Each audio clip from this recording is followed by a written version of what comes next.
क्या है 10th class in triangle ABC angle A is equals to x degree, angle A is equals to x degree, angle B is equals to 3x degree, angle C is equals to y degree, and if 3y minus 5x is equals to 30, then angle B is 60 degree, 45 degree, 30 degree और 90 degree. ये आपको करना है। देखिए आपको A की value given है, B given है, C गिवन है। एक ट्राइंगल के अंदर तीनों एंगल्स का सम क्या होता है? आपके पास 180 डिग्री होता है। तो जब हम इसे सॉल्व करेंगे तो in a triangle sum of three angles, angle A plus B plus C is equals to 180 degree. A कितना है बच्चे? x, B कितना है 3x, C कितना है y। ये आ गया आपके पास 4x plus y is equals to 180। Second equation क्या गिवन है आपको? देखिए वहां से 3y minus 5x is equals to 30। आप ये दो इक्वेशंस को सॉल्व कर सकते हैं, सब्स्टिट्यूशन एलिमिनेशन दोनों को सॉल्व करके आपके पास क्या आ जाएगा? y एंड x आ जाएगा। एंगल कौन सा निकालने को कहा है बच्चे? B बोला है। तो जब x आपके पास आ जाएगा, x की वैल्यू को आप यहां पुट करेंगे तो आपके पास एंगल B आएगा। करिए जी स्टार्ट जरा।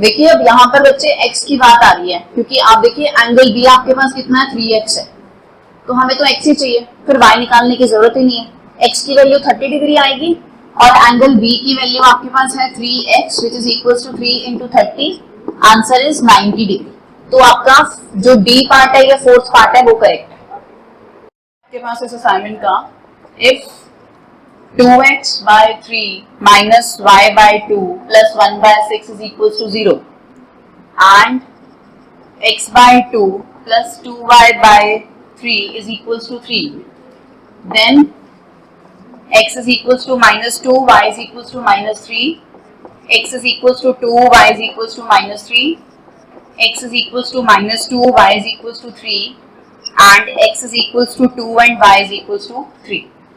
ये तो सिंपल इक्वेशंस हैं बच्चे, इसे आप कैसे सॉल्व करेंगे? चाहे एलिमिनेशन सब्स्टिट्यूशन लगाएंगे, आपके पास इनकी वैल्यूज आ जाएंगी इजीली। सॉल्व करके निकाल लिया, सॉल्व कर लिया आप सबने। इनका पहले एलसीएम लेके सॉल्व कर लीजिए दोनों इक्वेशंस को, फिर एलिमिनेशन या सब्स्टिट्यूशन लगाइए, इनका रिजल्ट आ जाएगा।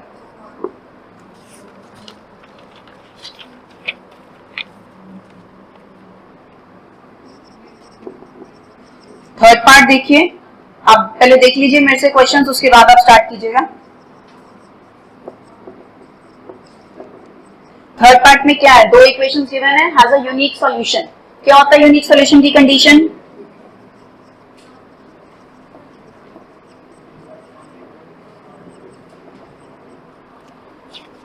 हाँ जी बच्चे, unique solution a1 upon a2 is not equals to b1 upon b2। यहाँ पे a1 क्या है आपके पास? a, यहाँ पर a1 क्या है? p,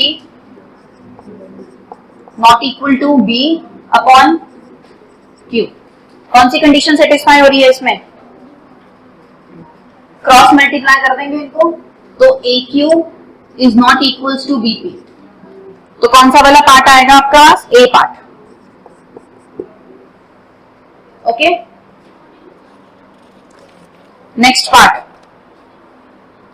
the solution of px plus qy is equals to p minus q and qx minus py is equals to p plus q is x is equals to 0 and y is equals to 0। True और false बताना है। Question number 4 देखिए, आपके पास दो equations given है इसमें।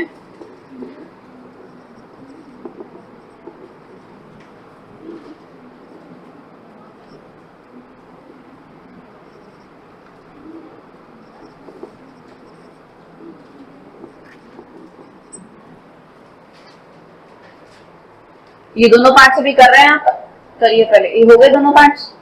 Next part ये करना है। अब इस पार्ट में कह रहे हैं कि जो इसका आंसर आ रहा है ना बेटा, इसका आंसर आ रहा है आपके पास x is equal to 0 and y is equal to 0। इसको सॉल्व करके कहा जा रहा है कि x is equal to 0 and y is equal to 0 आ रहा है। तो अगर तो आ रहा है तो ये ट्रू है, और अगर नहीं आ रहा तो ये फॉल्स है। आपको इसमें ट्रू एंड फॉल्स बताना है। तो कैसे सॉल्व करना है इसको, हम एलिमिनेशन या सब्स्टिट्यूशन से सॉल्व करेंगे। देखिए मैं करवाती हूँ आपको ये।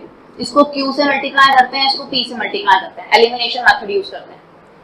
ये q से मल्टीप्लाई हो रहा है, ये बन जाएगा qpx, ये बन जाएगा आपका q स्क्वायर y, ये बन जाएगा q into p minus q। p को मल्टीप्लाई करेंगे बन जाएगा p qx, p को यहाँ मल्टीप्लाई करेंगे p square y, p plus q। Okay, अब दोनों इक्वेशंस को आप क्या करेंगे, माइनस कर देंगे, माइनस प्लस एंड माइनस, ये टर्म्स कट गई। अब बच्चे y को कैसे लिखना है, y है आपके पास q square y plus p square y, y को कॉमन लीजिए, ठीक है। ये term q p minus q minus ये वाली टर्म p प्लस q,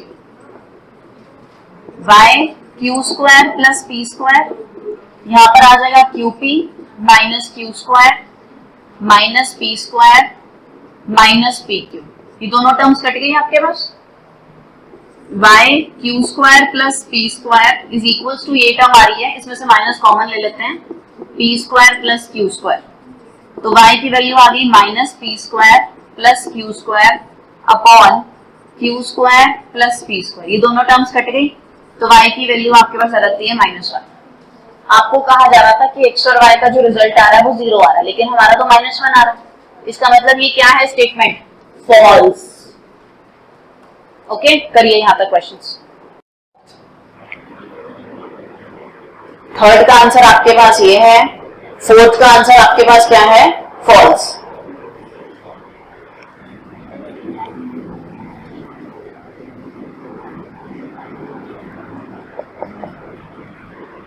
करिए ना, फिफ्थ देखिए फिर।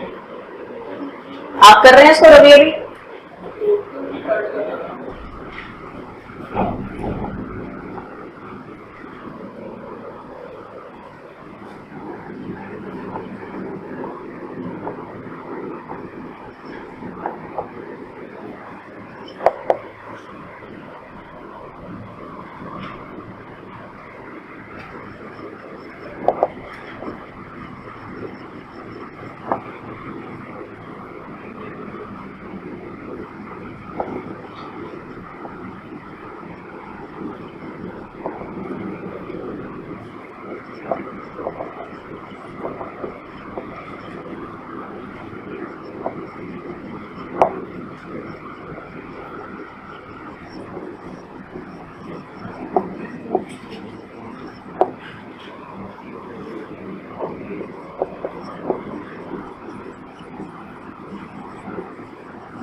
चलिए जी, क्वेश्चन नंबर 5 देखिए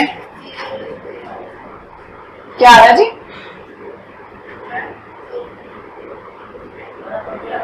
मैम से बात हो रही थी ना, मैम ने क्या बोला, फिर सुना के जाना। हाँ जी, 3x plus 4y plus 2 is equal to 0 and 6x plus 8y plus 4 is equal to 0 represent dash lines. कौन सी lines, coincident lines. a1 upon a2 is equal to b1 upon b2 is equal to c1 upon c2। तो क्या result आएगा, coincident lines. Write a solution of linear equation 5x plus 0y plus 8 is equals to 0 in two variables।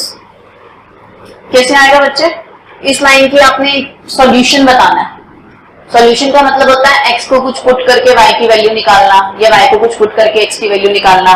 तो क्या करेंगे इसके अंदर हम, अगर y को ऑलरेडी 0 ही है तो अगर हम y को 0 ले लेते हैं तो x की वैल्यू क्या आएगी आपके पास, 5x plus 8 is equals to 0, then x is equals to minus 8 by 5। तो पॉइंट क्या आ गया, minus 8 by 5, 0। ये इसका सॉल्यूशन होगा। जब भी बच्चे सॉल्यूशंस निकालने हैं तो एक वेरिएबल की वैल्यू को पुट करना होता है, दूसरे वेरिएबल की वैल्यू को निकालना होता है। तो ये सॉल्यूशन होता है इसका।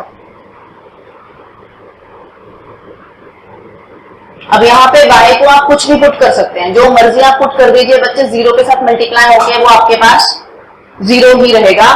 चाहे y को -1 लीजिए, चाहे 2 लीजिए, जो मर्जी ले लीजिए, आपकी मर्जी है, वो हमेशा 0 ही आएगा।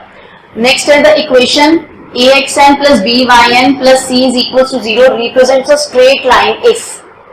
स्ट्रेट लाइन मतलब आपके पास जो लीनियर इक्वेशन होती है उसी को स्ट्रेट लाइन रिप्रेजेंट करा जाता है। मतलब अगर आपने एक लीनियर इक्वेशन, जैसे अब आप चैप्टर कर रहे हैं, आपने सारी लाइंस को ड्रॉ करा है ग्राफ के ऊपर, तो कैसे आया, या तो पैरेलल आई या इंसिडेंट आई, आपके पास यूनिक सॉल्यूशन आपने देखा, पैरेलल देखा, कोइंसिडेंट देखा, तो बन तो एक लाइन रही है ना। एक लाइन कैसे बन रही है, क्योंकि आप कौन सी इक्वेशंस की बना रहे हैं, लीनियर इक्वेशंस की बना रहे हैं, तो यहां पर आपके पास n की वैल्यू 1 होनी चाहिए। आपके पास जो इक्वेशन बनेगी वो इस फॉर्म में होगी, ax plus by plus c is equals to 0। अगर तो ये आपकी पावर आ जाती है और 1 वेरिएबल होता तो वो क्वाड्रेटिक क्यूबिक बन जाती है, तो उनकी ग्राफ जो है वो स्ट्रेट लाइन नहीं होते। ठीक है, नेक्स्ट देखिए, on combining a1 a2 b1 b2 and c1 c2 find out whether the lines representing the pair of equations intersect at a point parallel or coincident। 5/7 is not equals to -4/6। a1/a2 is not equals to b1/b2। तो क्या आएगा बच्चे, intersecting lines, unique solution intersecting lines.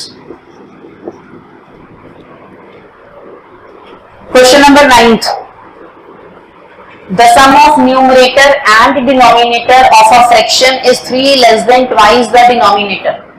Suppose करते हैं numerator x है, denominator y है। the sum of numerator and denominator मतलब x plus y is equals to 3 less than twice the denominator, twice the denominator, 3 less than twice the denominator। Statement को समझिए, the sum of numerator and denominator, numerator and denominator को plus करके 3 less than twice the denominator, 3 less than twice the denominator, ये first equation आई है। Second आएगी, if each numerator and denominator is decreased by 1, numerator भी decrease हो गया, denominator भी decrease हो गया, then fraction becomes 1/2। एक इक्वेशन आपके पास ये है, एक इक्वेशन आपके पास ये है, x एंड y निकालिए और उसके बाद इसका फ्रैक्शन बनाइए, x/y इसका फ्रैक्शन है। मैंने न्यूमरेटर x लिया, डिनोमिनेटर y लिया। करिए जरा क्वेश्चन।